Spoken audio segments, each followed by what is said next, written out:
Hello, everyone, and welcome to another new season of the Synergistic CX podcast here on the CX channel, where CX professionals converge. I'm Eric Brooks, Vice President at Research Metrics, and your host here on Synergistic CX. Today's episode is a very special one, not only because it marks the start of Season 3, but also because it is being recorded in Tokyo, Japan, at the MSPA Asia Pacific Conference. Japan is a very fitting backdrop for this episode. This is the country that has inspired so many of the principles we associate with continuous improvement, such as Kaizen and total quality management. As these methodologies teach, true excellence is built step by step over a multitude of experiences, and this is a principle that applies to customer experience as well. To kick off Season 3 and help us reflect on that spirit, we're delighted to welcome back special guest Jill Spencer. Jill is a leading expert on customer service and customer experience, and one of our most popular guests here on Synergistic CX.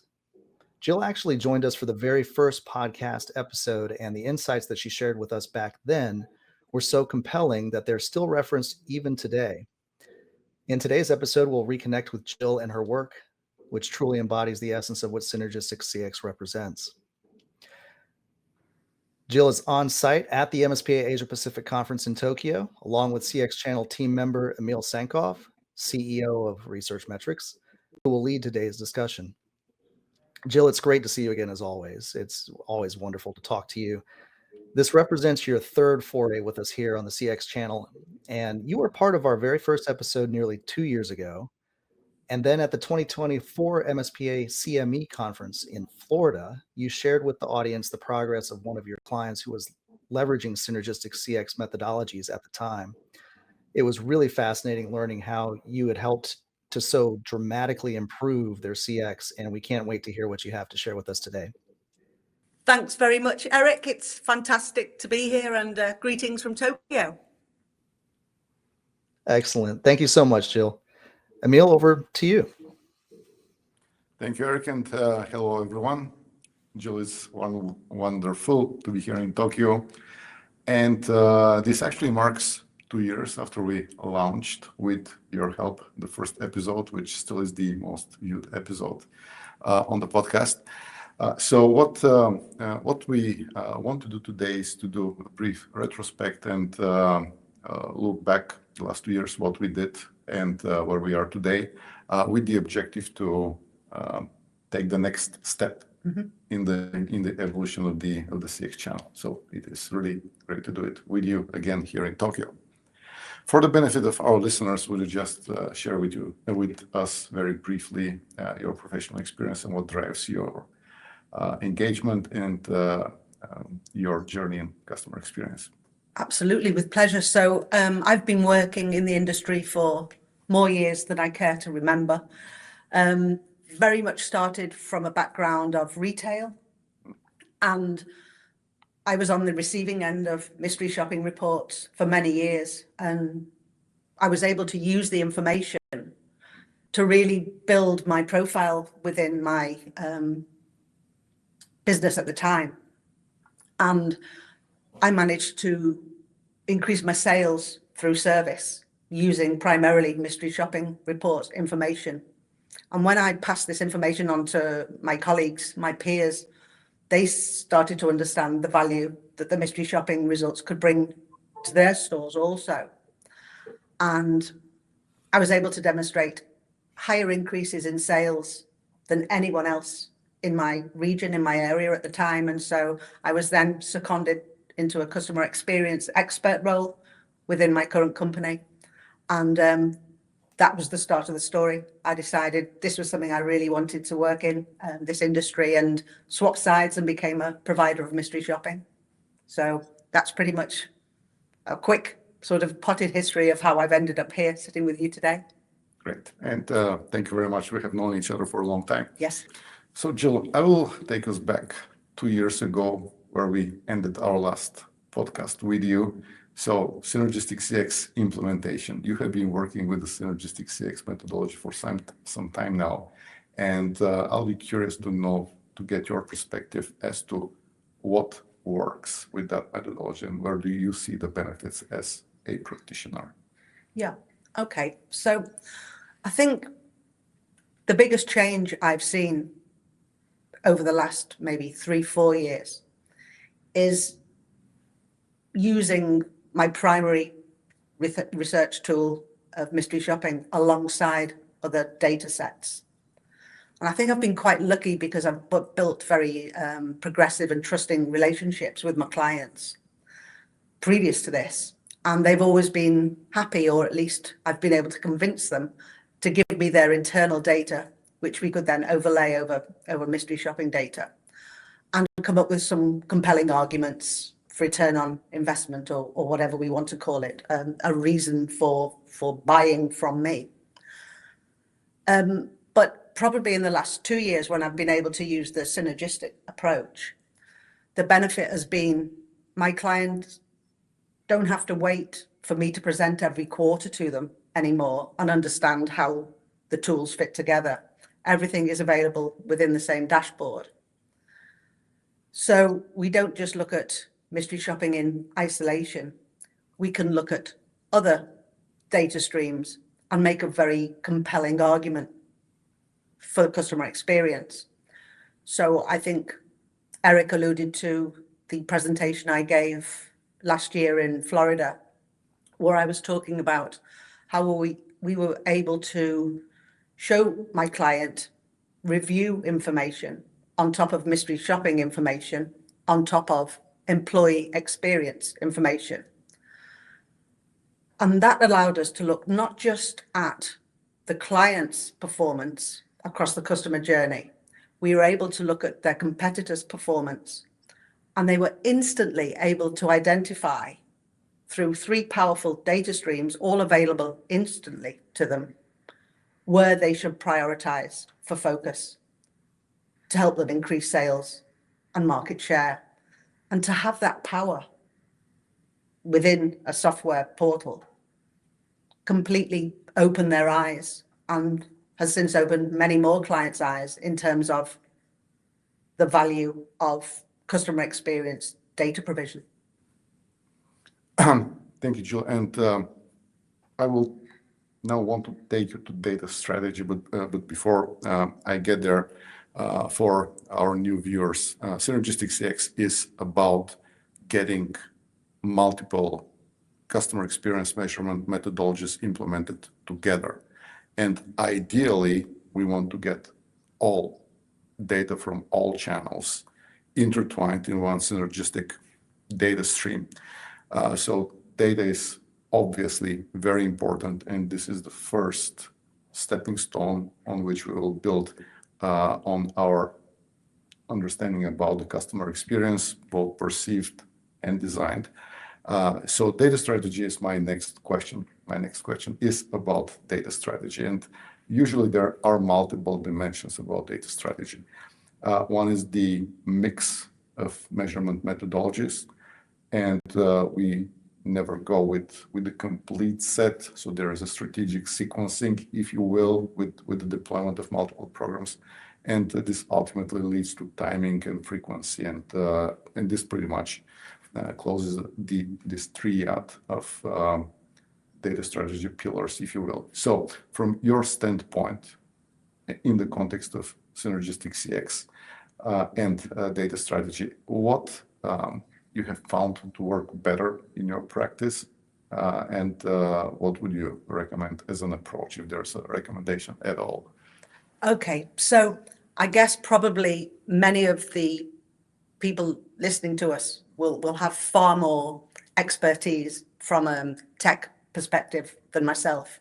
I feel I'm sort of quite old school, and I have been previously quite resistant to change, because I have always led through mystery shopping as a methodology, because I'm very confident in the methodology. It's worked for me as a client previously, to demonstrating the value to my clients now from the other side, from the agency perspective.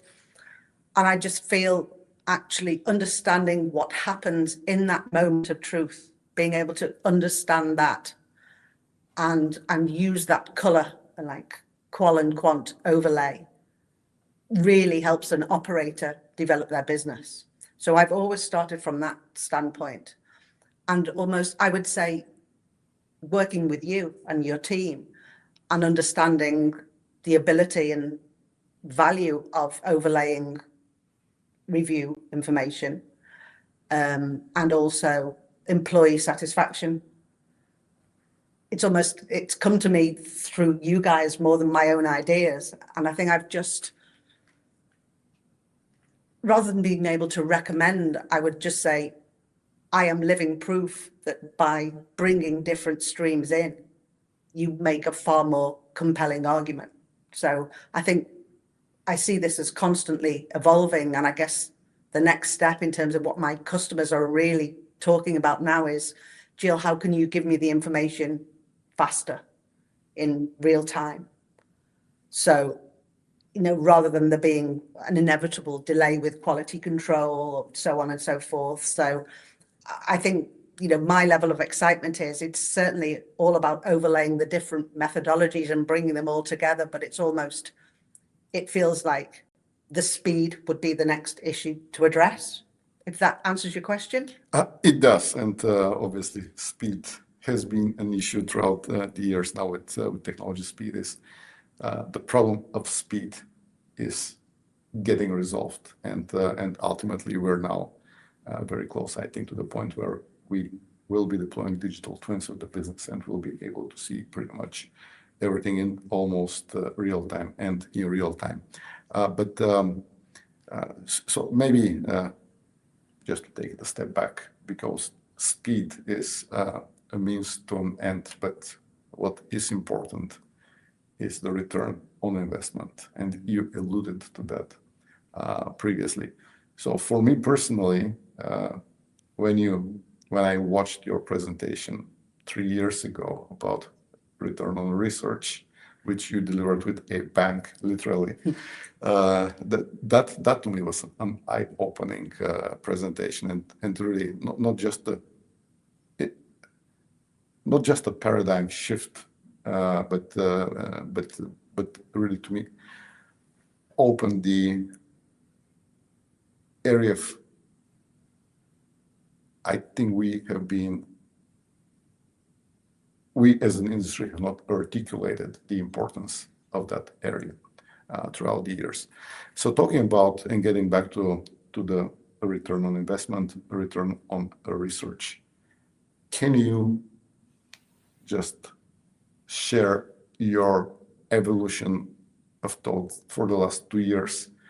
We started with your first concepts about return on research 2 years ago. What has changed during the last 2 years in that area, in that very important area? Yes. So, I think what excites me personally is that I never really know what's going to trigger or what's going to be the most powerful part of my work with my clients. So will there be a light bulb moment through the mystery shopping data on its own, or will a combination of data inputs create that light bulb moment? And I'm in Tokyo this week and I'm presenting tomorrow on 2 particular case studies. And when I went in with my clients, I didn't really know what the outcomes were necessarily going to be in terms of what was going to drive their engagement. And one example I can give you is I work with like a sneaker company worldwide, and we developed a mystery shopping program. We weren't sure of how to weight any particular questions, so we gave everything quite a basic weighting to start with. And after a couple of waves of activity, I highlighted that there seemed to be an uptick in performance whenever the question was asked by the associate, would you like to try this pair of shoes on? And then when we looked at that across employee and review information and sales data, we could see that one question seemed to lead a positive outcome. So just by looking at one question in terms of trying an item on, were you encouraged to try the shoe on? that created a huge increase in sales, a huge increase in return likelihood, and a huge increase in satisfaction. So this was so exciting for the client because it was no longer me saying, you did well, you must encourage them to try on. Okay, why? It was very powerful. It was because it will lead to an increased likelihood of return, and it will lead to sales increases. So there's a revenue implication there. So, just something that's so small on its own and is just quite obvious becomes very powerful because you can overlay different data sources and make a very compelling argument. You can inform your training program. You make it non-negotiable whether you ask the customer if they want to try on or not. You must do this because it leads to positive change. The other case study I'm talking about tomorrow is a pet company, and we looked at their customer journey, and we also looked at their competitors' customer journey through reviews. And we could see that where we were working with them on a mystery shopping basis in store, they were doing pretty well, but there were other areas further along the journey that they were doing very poorly. And I was able to talk to them about research available in the UK stating that £7 million a month was being wasted on recovering sales with issues at source. And I was able to say, look, your competitors are poor at this. You're poor at this based on reviews. Let's mystery shop to improve your after sales performance to see if that triggers a change in behaviors. And it did. So when we reran the information using your review capabilities, we could see that through mystery shopping, we'd been able to deliver a training program to improve the customer experience, reduce wastage, and allow the teams to focus on proactive customer service, whereas the competitors had remained at a low base. Wow. So these small things make an absolutely huge difference. And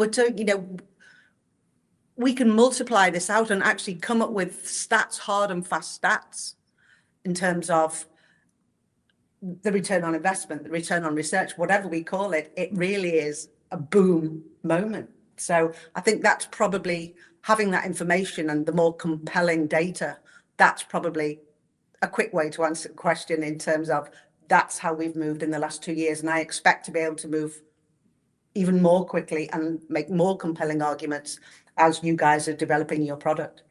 And this, at least to me, is the first case study that I know about how you can affect the customer journey, and you can not only affect but also prove that you have affected the customer journey. Yes.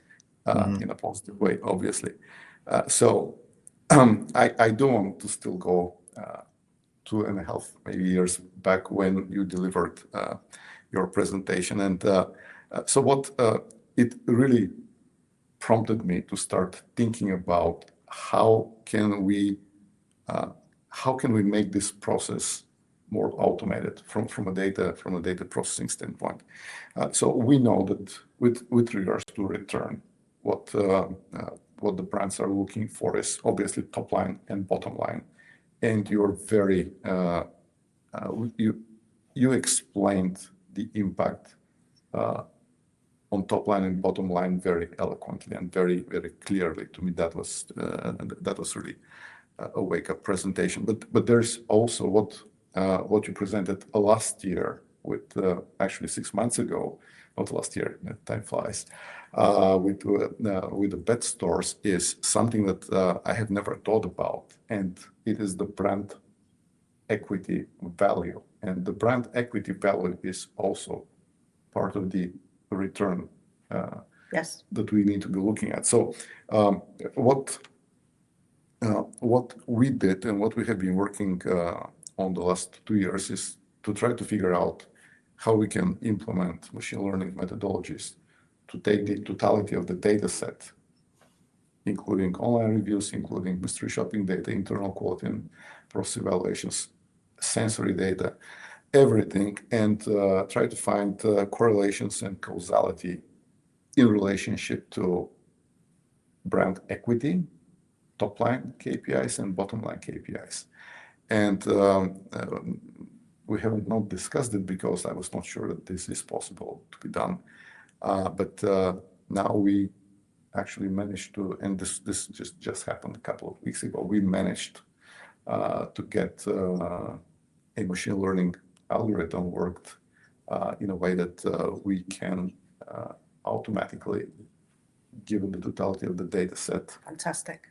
determine these correlations in causality. So this is something that we will be talking more about in the future. And I'm mentioning this now because this meeting and this podcast is the beginning of the next iteration of the CX channel. And to us, what we have been doing the last 2 years was to refine what we wanted to do.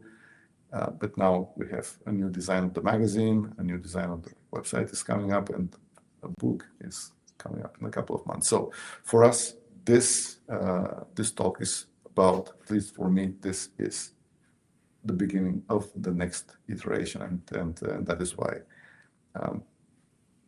it is important for us, and it is not fitting the mold of the other podcasts. It is again the beginning of the next iteration.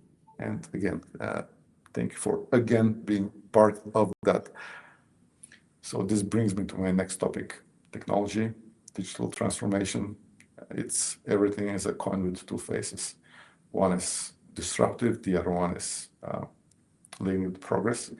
But I do want to talk about the noise and the confusion that the fast speed of technology is bringing to the business, and this confusion is it is confusion of options. There are many options, almost unlimited number of options these days, which makes the decision making almost impossible. So again, drawing on your experience, if we have to go back to the basics, but in the context of technology, what would be your top recommendations of where we start, or where do the brands need to start with implementing the technology, but still making sure that they do make the right decisions with regards to that? So it's really going back to the basics, but in today's context. Well, that's a really interesting question, because I actually don't see technology as the solution as much as technology as the enabler in my specific experience. An example I would give you is I can now create a far more compelling argument in terms of the reason to invest in my services and look at customer experience when I really focus my clients on this return on investment calculator that I've developed, which basically puts reason for investing or objectives of programs into one of three pots. So maybe Mr. Client or Mrs. Client, do you want to focus on revenue increase? Can we use our methodologies, a mix of methodologies, to drive change that creates a revenue increase? Maybe increase average transaction, increase repeat business. Or do you want to focus on cost reduction within your business? So reduce turnover of staff, maybe reduce shrinkage. It can look like this. Or maybe you want to focus on brand. So increase positive reviews, focus on your sustainability policies, so on and so forth. So by really focusing my client on what the objective is and actually using their internal information and doing the maths, we can create a very compelling reason to be doing the work. And that's at the forefront of my mind, and I put it at the forefront of their mind. And so we use the technology available as an enabler for that in terms of speed of data provision and receipt, rather than it being the other way around and the technology being the reason for them to carry out the research. So that is a very good answer, how to cut through the noise. Just ignore it and focus on the outcome. Yes. And the outcome seems to be very straightforward. Okay. So Jill, before we wrap up this podcast and as we enter 2026, is there one principle or something like a guiding, timeless piece of advice that you can give to our listeners with regards to what is that single thing that they should never lose sight of in their customer experience journey? Okay, so I think I've seen very many examples of clients asking for mystery shopping without understanding what it is they want to achieve. So I think the one thing that cuts through all of these mistakes is by really focusing on the objective of the research that you want to commission.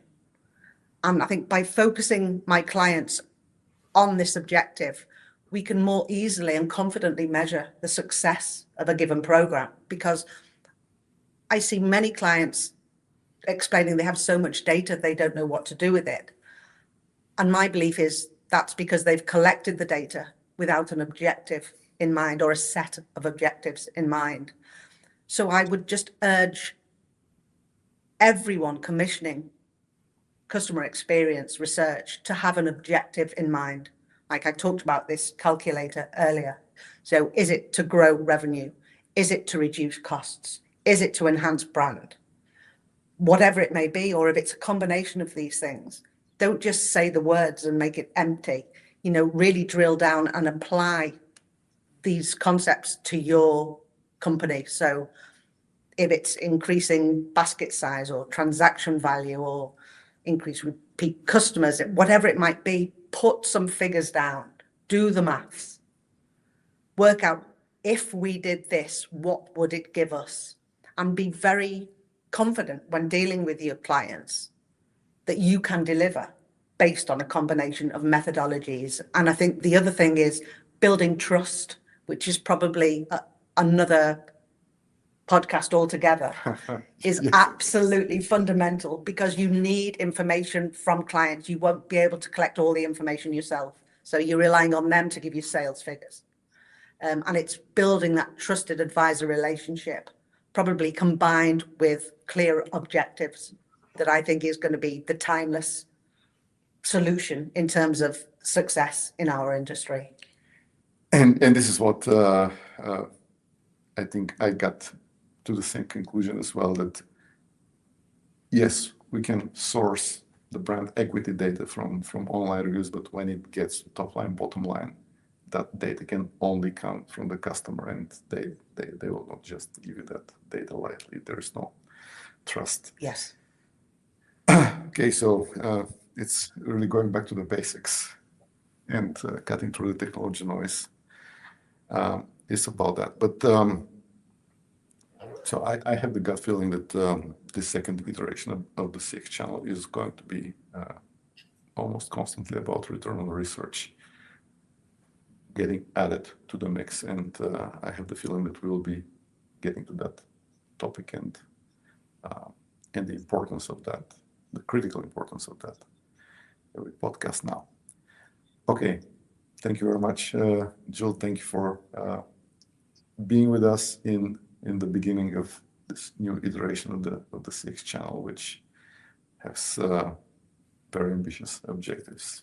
My pleasure. Thank you very much, Jill. Eric? Thank you, Emil. Jill, thank you so much for joining us. Your thoughts are always so inspiring for our audience, and your clarity and your passion are contagious in a very, very positive way. For our listeners and viewers, you can connect with Jill Spencer on LinkedIn to follow her latest projects and insights in customer experience. And that wraps up this special episode recorded here in Tokyo, Japan, a place of innovation and continuous improvement. It really is the perfect inspiration as we launch season 3 of the Synergistic CX podcast. To explore more CX insights, visit our website, cx-channel.com, where you can also download the free Synergistic CX magazine. which features industry studies, interviews, and thought leadership articles. For our regular audience members, our upcoming podcast episodes and magazine issues will once again feature more of our popular industry studies, so you can look forward to those again in the near future. Don't forget to hit that subscribe button and follow us on LinkedIn and YouTube, and share your thoughts with us about what industries you would like to see us explore next and any topics that you find interesting. Thank you for being with us on this journey, and we'll see you next time on Season 3 of the Synergistic CX podcast here at the CX channel, where CX professionals converge.